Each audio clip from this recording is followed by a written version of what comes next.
Hi, it's Patrick Hutzel from IntensiveCareHotline.com, where we instantly improve the lives for families of critically ill patients in intensive care, so that you can have peace of mind, real power, real control, and so that you can make informed decisions and so that you can influence decision making fast, even if you're not a doctor or a nurse in intensive care.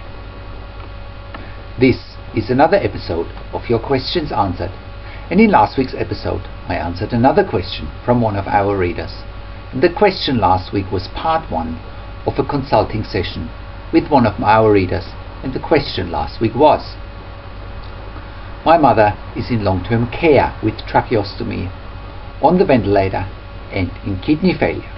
When is enough enough? Part 1. You can check out the answer to last week's question by clicking on the link below this video. In this week's episode of Your Questions Answered, I want to answer part 2 of the consulting session with Dawn Dina. And part 2 is: my mother is in long-term care with tracheostomy, on the ventilator and in kidney failure. When is enough enough? Part 2. This formed part of a 2-part phone and Skype consulting strategy session for one of my clients, Dawn Dina, who signed up for one-on-one phone and Skype counseling with me. So, Dawn Dina writes: Hi Patrick. Today, while visiting my mum, the respiratory doctor was there, and he told us that our mum's lungs are getting worse. They've gotten most of the fluids off through an IV intravenous strip of Bumex, but now they're saying most of it is inflammation. The doctors also told us that last night they had to put the ventilator on rescue mode, but they were able to remove her from that this morning. They're putting her back on steroids, which by the way is the only thing she seems to respond to. I told him that on Tuesday when we met with him, and he kind of blew it off by saying she gets a prednisolone tablet 5 mg every day. It seems like with the steroids it's either an IV drip or a very low dose in a pill form. Why can't they give her something in between? We also don't really care for the facility she's in.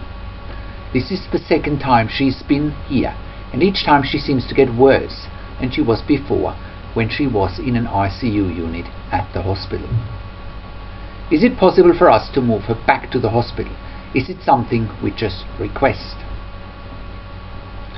The doctor told us today this was his last resort. Well, in the beginning when all this started and we were at the hospital, the last resort then was steroids, and she made a remarkable recovery.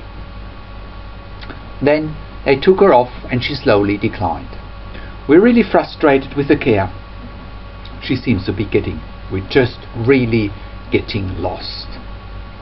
Please help. Thanks, Dawn Dina. Hi Dawn Dina. Thank you for your email. I'm very sorry to hear that your mother's situation hasn't improved. If anything, it's gotten worse.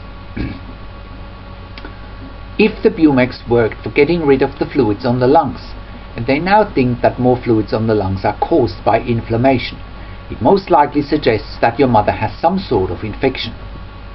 Given that the lungs are deteriorating, it could well be acute lung failure or ARDS. Click on the link for more information about acute lung failure and ARDS below. We have lots of information on our website about acute lung failure and ARDS. I obviously can't diagnose from a distance, and I'm talking from clinical experience. It's most likely because of that she may respond well to steroids like the prednisolone. If your mother's lungs are deteriorating and they can't manage it in this facility, then it might indeed be that her best option is to go back to intensive care.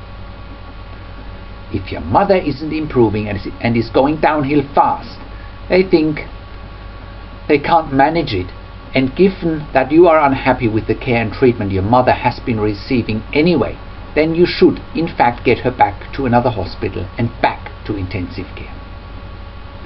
Inflammation on your mother's lungs might warrant a readmission back to intensive care, because again, it's very likely that she has acute lung injury or acute lung failure /ARDS. That's also why the doctors had to put your mother on in another ventilation mode overnight. The signs are there.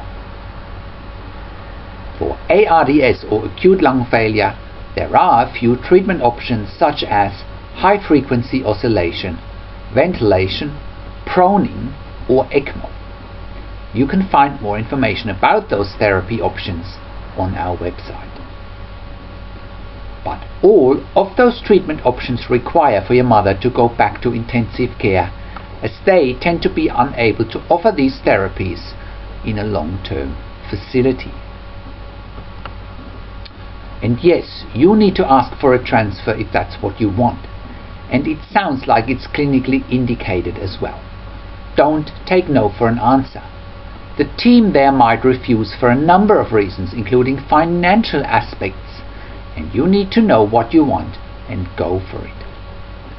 As a side note, if your mother doesn't go back to intensive care and stays in the long-term care facility and can't be weaned off the ventilator, you really should check out intensive care at home. Intensive care at home is a service provider that provides 24-hour nursing care at home for long-term ventilated patients. Now, Dondina, in general, you really need to get comfortable with starting to proactively manage the intensive care team so that they don't manage you. Don't be intimidated by the perceived power and perceived authority of the intensive care team. We also have a lot of resources on our website about tracheostomy and ventilation, and you should check out those resources by clicking on the links below the video in our written version on the blog. Or if you're watching this on YouTube, click on the link below the YouTube video and check out our blog. Now, you really should stay positive, Dondina, and please let me know when you want to hop on Skype or on the phone again. Thank you. So, how can you become the best advocate for your critically ill loved one and get peace of mind, control, power and influence quickly so that you can make informed decisions whilst your loved one is critically ill in intensive care? You get to that all-important feeling of peace of mind, control, power and influence when you download your free Instant Impact Report now by entering your email below. In your free Instant Impact Report, you learn quickly how to get peace of mind, real power and real control, and how you can influence decision making fast whilst your loved one is critically ill in intensive care. Your free Instant Impact Report gives you in-depth insight that you must know whilst your loved one is critically ill or is even dying in intensive care.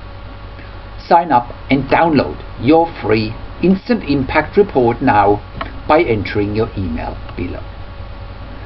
In your free Instant Impact Report, you learn how to speak the secret intensive care language so that the doctors and the nurses know straight away that you are an insider and that you know and understand what's really happening in intensive care. In your free report, you will also discover how to ask the doctors and the nurses the right questions, discover the many competing interests in intensive care, and how your critically ill loved one's treatment may depend on those competing interests. How to eliminate fear, frustration, stress, struggle and vulnerability even if your loved one is dying. You get 5 mind-blowing tips and strategies helping you to get on the right path to peace of mind, control, power and influence in your situation. You'll get real-world examples that you can easily adapt to your and your critically ill loved one's situation. how to stop being intimidated by the intensive care team, and how you will be seen as equals. You'll get crucial behind the scenes insight so that you know and understand what's really happening in intensive care, and how you need to manage doctors and nurses in intensive care, and it's not what you think. Thank you for tuning into this week's episode of Your Questions Answered, and I'll see you again in another update next week. Make sure you also check out our blog section for more tips and strategies, or simply send me an email to support@intensivecarehotline.com with your questions. Or you can call me. Find our international phone numbers on our contacts tab. Also check out our ebook section, where you get more ebooks, videos and audio recordings, and where you can also get one-on-one consulting with me via Skype or over the phone, and via email by clicking on the email and phone consulting tabs on the top of the website. This is Patrick Hutzel from intensivecarehotline.com, and I'll see you again next week in another update.